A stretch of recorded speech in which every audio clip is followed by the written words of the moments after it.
This book I won in a high school poetry contest in 1955 in my little hometown. It has to tell you the truth, I'd rather they gave me $5 than the book of poetry at the time, because a case of beer was only $2.50, and I was a high school kid, and we would have rather had a case of beer than a book of poetry. But here I am. The beer would have been gone, and the book is still here.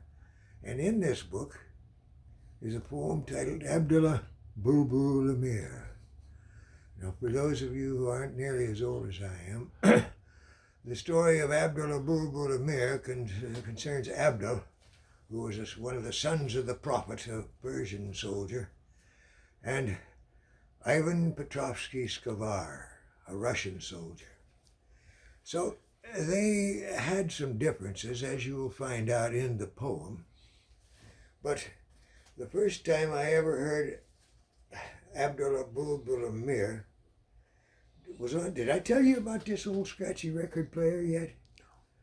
Well, it was on a 78 RPM record, a very scratchy 78 RPM record, played on a very old record player. But Abulbul Amir stuck in my mind, and years later, when I was cutting firewood with a good friend of mine, Dick Bell, he also, well, being about my age, he also was familiar with Abulbul Amir.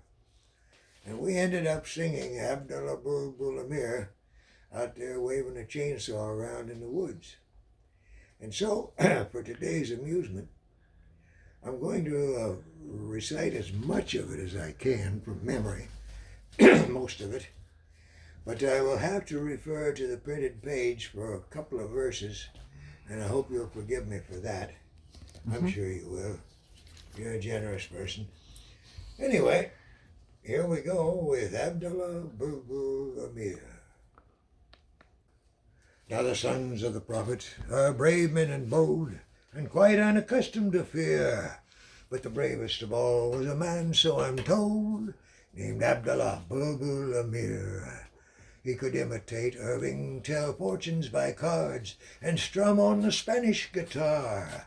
In fact, quite the cream of the Muscovite guards was Ivan Petrovsky Skavar. One day this bold Muscovite shouldered his gun and donned his most truculent sneer. Downtown he did go, where he trod on the toe of Abulbul Amir. Said Abdul, my friend, is existence so dull that you're anxious to end your career? Vile infidel, no, you have trod on the toe of Abulbul Amir.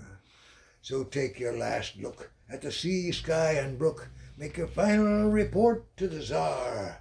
By this I imply you are going to die, Count Ivan Petrovsky Skavar. So this fierce man, he took out his trusty shibuk, and murmuring Allah Akbar, with murderous intent, he most savagely went for Ivan Petrovsky Skavar. Now they fought all the night neath the pale moonlight. The din, it was heard from afar. Huge multitudes came, so great was the fame of Abdul and Ivan Skavar. As Abdul's long knife was extracting his life, in fact, he had shouted, "Huzzah!" when he felt himself stuck by that wily Kalnuk, Count Ivan Petrovsky Skavar. The Sultan came out the disturbance to quell, and perhaps give the victor a cheer. He arrived just in time to bid hasty farewell to Abulbul Amir.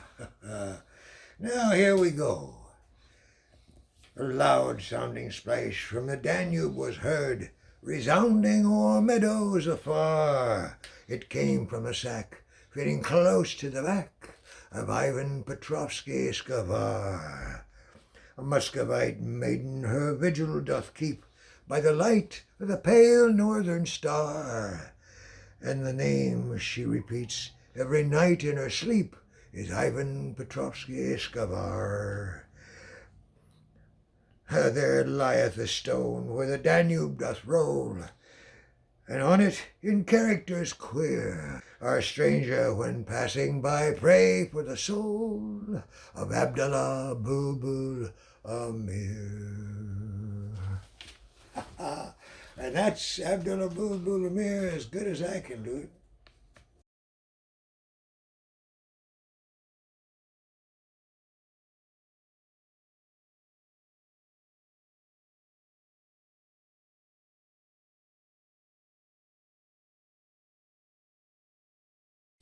Maximilian the Miracle Dog. Ah, what a fine boy. He's been with us for 5.5 years, and they're just not another more dependable creature to make you feel comfortable. He'd be the best therapy dog in the world. They'd love him at the nursing home because he doesn't bark, and he'll let you pet him until you're tired of petting dogs.